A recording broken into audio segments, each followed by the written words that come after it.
came all this way to see you. Hey YouTube, what's with it, what's poppin'? Welcome back to the KAYLA. It's yours truly, KAYLA, and today I'm back with another video. Why did I just do that? But yeah, today I'm back with another video. As y'all see from the title, I'm about to be talking about my experience from AIT. Woo. Yes, so please like, comment, share, and subscribe to my channel, and stay tuned and stay ready for more videos on the KAYLA.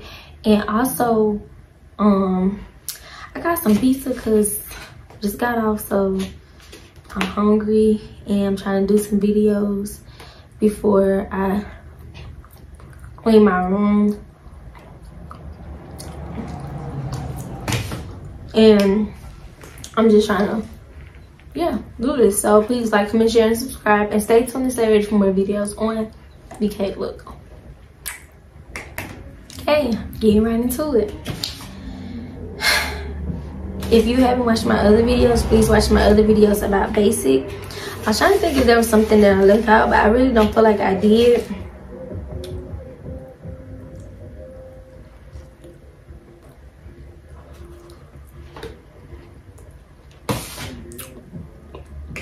Yeah, that pizza hot, but it's good. And I know I don't even like sausages on pizza, y'all. I really normally don't. But like I said, I'm gonna get right to it. My MOS in the United States Army is 68 Golf.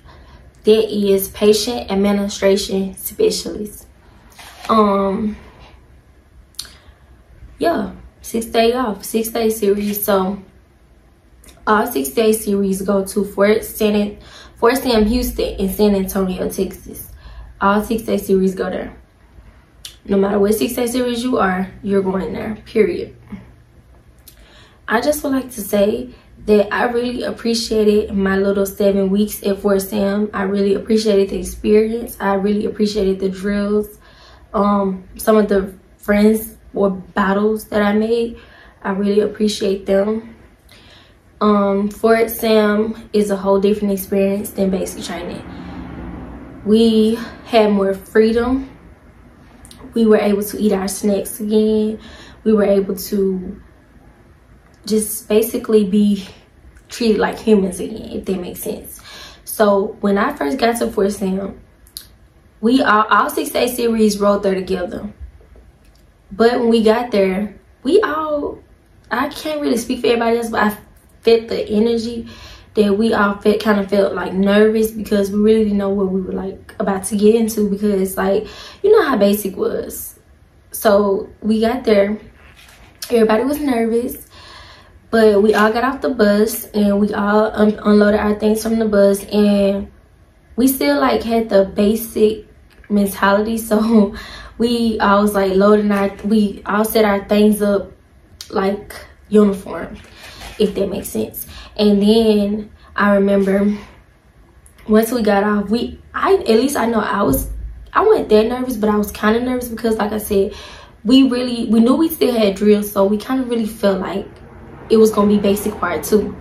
So when we did that, they started calling off names and calling off they didn't do that. They just was like, welcome to Fort Sam, blah blah blah, gave us a little speech. And right when they were talking, I started seeing people walk around, like, and you could tell that they were like, you know, in AIT. You could tell that they weren't like regular like soldiers yet. They were still in AIT. And I just was like, oh my gosh, these people got freedom. And I saw patches on them, like different patches. So basically, they were like 6-day Golfs, get over here, 6-day Juliets, get over here, 6-day Golfs and 6-day Juliets, we were together. We were told to get together. Then like 68 Charlies or whatever else, they were told to, like 6-day Kilos and stuff, they were told to get in separate groups. So this basically confirmed for us that we were going to be split up in different companies. But 6-day Golfs and Juliets, we were in the same company with 6-day Alphas and 6-day Bravos, and I think that was it. So first, I forgot who drills came to pick them up, but it was another set of people drills came to pick them up, and they were so calm. They picked them up in the van. I said, they got money. Like, they picked them up in the van. And then, like, the other set of drills came and they picked them up too, but they walked. And then we waited a couple more minutes, and then finally the 6-day Goffs and 6-day Juliet drills came. And, well, it was one drill that came for, like, everybody. And when I saw him, he was talking to us.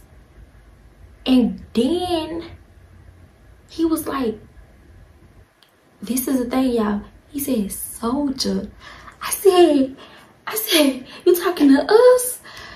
And he was so calm. Like, he was talking to us like we were human again. And that automatically, I felt 10 times better about AIT. Automatically, I was like, okay, this experience, I feel like it's going to be good. And I'll never forget the first drill that we met was Drill Sergeant Lujan. And he was a good drill. Like I said, I met plenty of good drills in AIT. I don't know if they were just trained for it or if they were just super good leaders, because they really were good leaders. Like, every leader that we had there, for real, they really was good leaders. And like I said, I don't know if they were just trying to like give us that good environment after basic or what, but if they were, they knew their job. And if they wasn't, they just was good drills, period. So we walked over, and of course we had our bags. So I was just like, man, like, we finna walk over here with all these bags, because this stuff was heavy, y'all. We had literally everything that we had from basic, carrying it with us. So we were so tired. We had, of course, the 2 big green duffels. So I was dragging them joints. I wasn't even finna play with them. I was dragging them duffels, girl. Put some holes in them joints that day. So at least our company walk wasn't that far though. That's the only reason we didn't get picked up, because our company walk was literally like close to where we got dropped off at initially. So when we did that, y'all, that was my first shock. Secondly, these folks came running towards us, helping us with the bags. I was like, do I need to clean my glasses? They literally had other soldiers coming to help us with the bags. That was the second shock. I'm like, not only did he speak to us like we're humans, but he also got us help. I was like, this can't be real. Like, I was so happy for them and so grateful and so thankful. I was just like thanking them so much. And then after that, we got to the company or whatever, and then we all got dressed again with our bags. Then he just was talking to us and doing counseling statements, because that's the thing in the Army too. You do plenty of counseling statements just to be like, oh, I'm aware of this, so if you do something crazy, they gonna pull up that paper and tell you, oh, you remember this day you signed there, you told me you was aware. So yeah, you're gonna do plenty of counseling statements. So after we did that, he just was explaining stuff to us, like I said, and then he issued us room keys. And then if you see my tour of my AIT barracks room, you're gonna see how the room keys look. They was black and gray.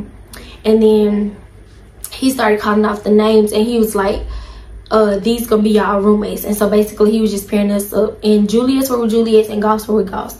So he just started calling off the names, and he was like, this is who y'all gonna be in the room with and all that type of stuff.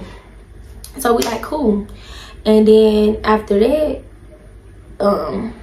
after we was signing and stuff and all like that, it kind of, I'm not gonna lie, we probably was out there 30-40 minutes doing all that stuff. And then he had other people talk to us. It reminded me of college so bad. And I've never been to college, but it just like seeing, actually I've like visited colleges before, so that's why it gave me that vibe, because everybody was just walking around and stuff. It was just so different. And then a couple of the alphas are in AIT for like a year, I believe. So a couple of the alphas who were already there for like a good 7-8 months, 6-7, whatever, they was there for a while already.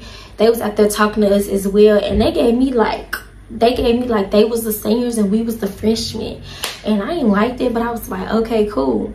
So they were out there, they was just like, oh, don't do nothing stupid to get us in trouble, because y'all are only here for 7 weeks and we're here for a year. So if y'all do something, then it's gonna affect everybody. And let me tell y'all, come find out the alphas were the ones that was doing everything. So it's like, how y'all gonna tell somebody something, y'all the ones that's doing everything? Okay, next. And also in AIT you get face patches. You also just like basic, I forgot to add that you wear your PT belt with everything in basic, literally. Not your, yes you do. And you wear your PT belt. Your PT belt is part of your uniform in basic and in AIT. In AIT, we got issue our PT belt, and then we got issue our patch. We got a phase 4 patch because we were just getting there. So I don't know if it's like this for everybody, but I do know it's like this for us. For Golfs, Juliets, Alphas, and Bravos. We had and it was really like that for everybody that I seen to. It was like that for everybody at 4SAM. Everybody who just got there got a phase 4 patch, and the phase 4 patch just was like, you had to come to the formations that they had throughout the day. You had to go to the Dfac. Like, y'all had to march to the Dfac together. And we didn't march together all the time, but really phase 4, yes, we did sometimes. And just that, so we were there for 7 weeks, so very short. So we were phase 4 for probably like 4 weeks, and then we finally ranked up to phase 5. Phase 5 means that you can be in civs at some point in time. You can go to the Dfac on your own with a battle buddy. That's another thing too. You had to still have a battle buddy in AIT, which I really hated, because sometimes when I want to go get some snacks or something, I ain't have nobody to go with. But luckily, shout out to my girl Triana, she used to go with me all the time. She was a Bravo. She was really, really a nice girl.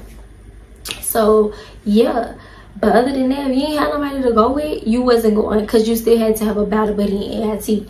So we got our face patches, and then after that we got our room numbers and stuff, and then they were told to like show us, and then they showed us or whatever, and then we got to our rooms. It was real cute. But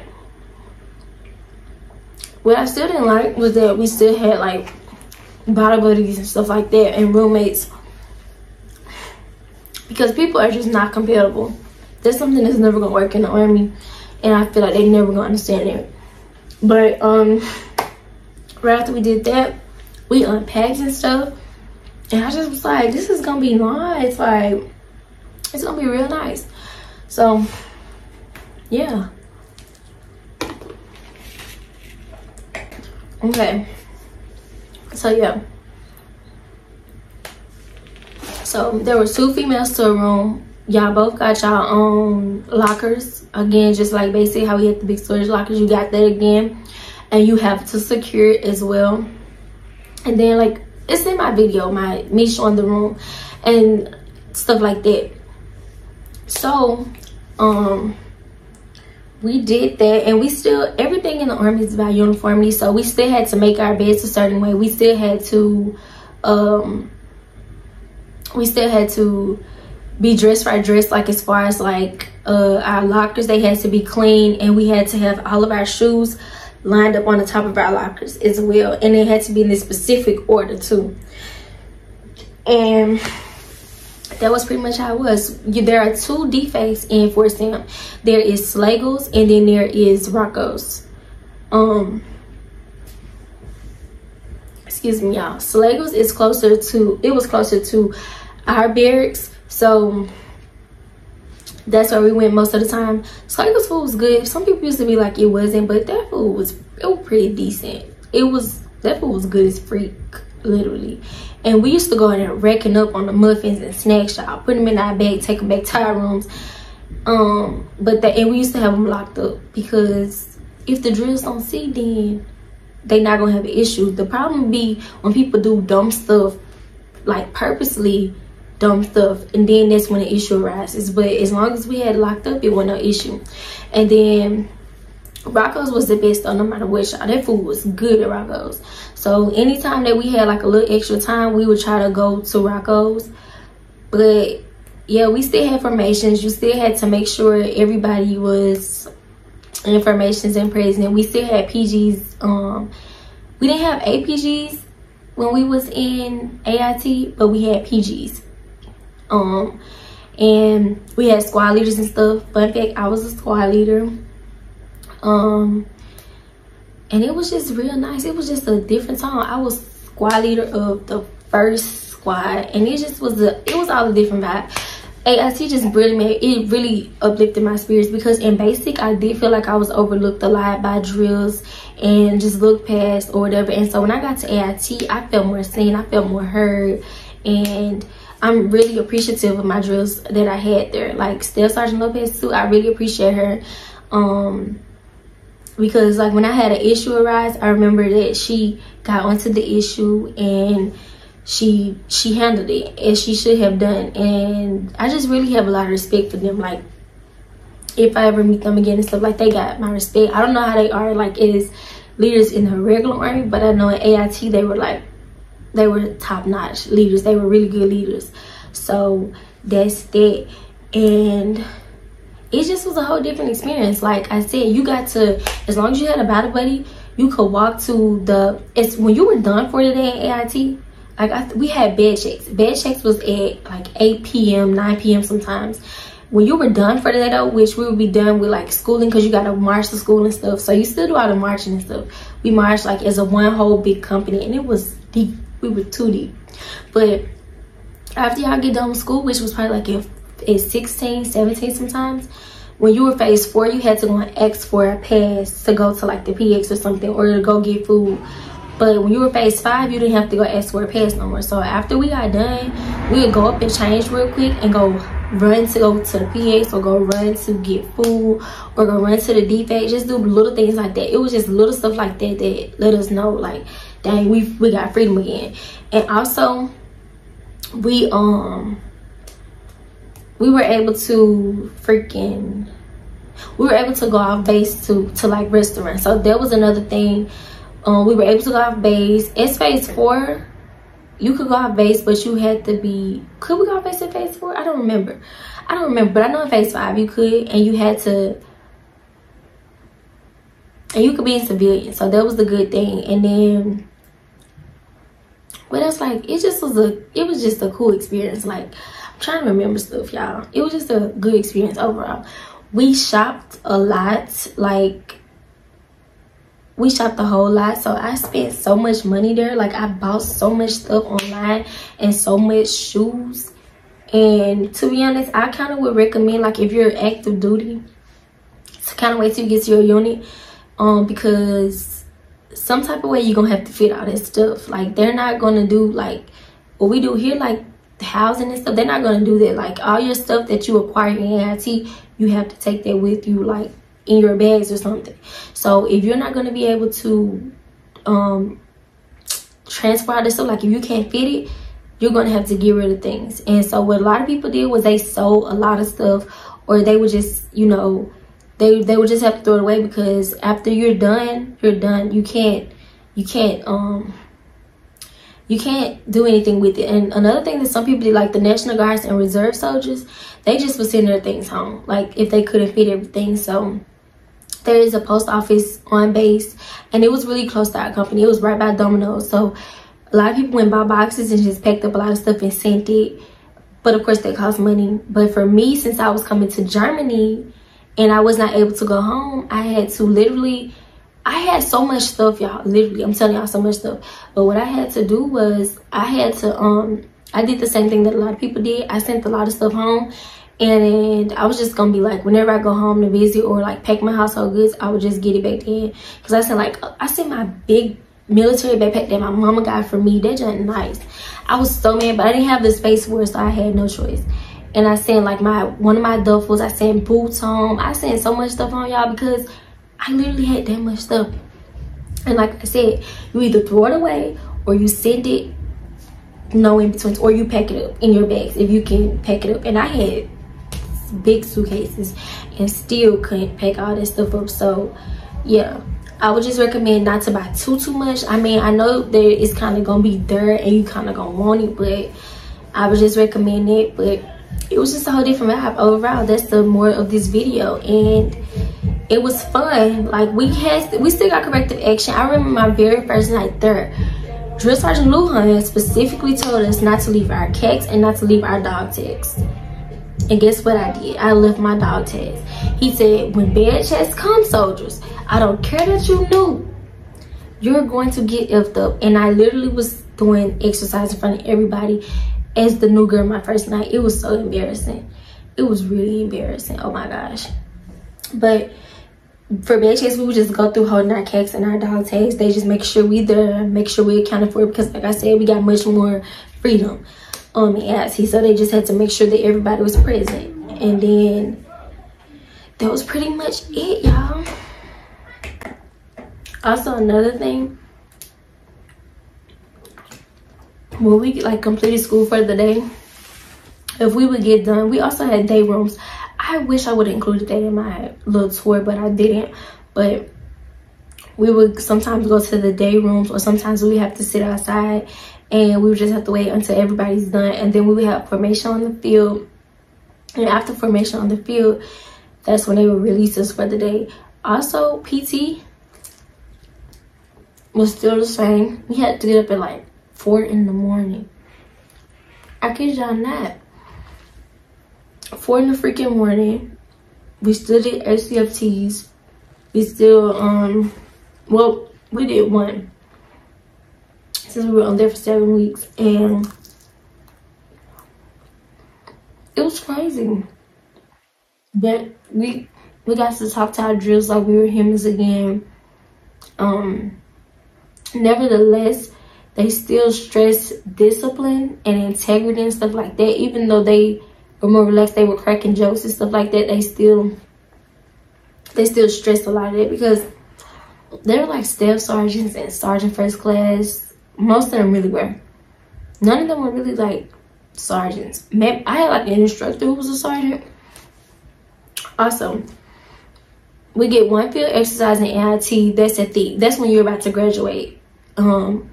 It's just practicing your job in the field, basically. And then AIT just revolves around going to the class every day. And then we will get breaks in between class as well. So they would give us time to go like to the USO to get coffee or snacks. Everything was free. So, or phase 5, we'll go to the store and buy more snacks and more food, because every time we got a break, we would just go get on our phones and go sit for however long, then go back up to class. So it was just all really relaxed and laid back. Just had to focus and realize why you were there, get it done, and that's it. So that's the end of this video. Please like, comment, share, and subscribe to my channel. And stay tuned, stay ready for more videos. And I hope y'all like this video. Bye, y'all.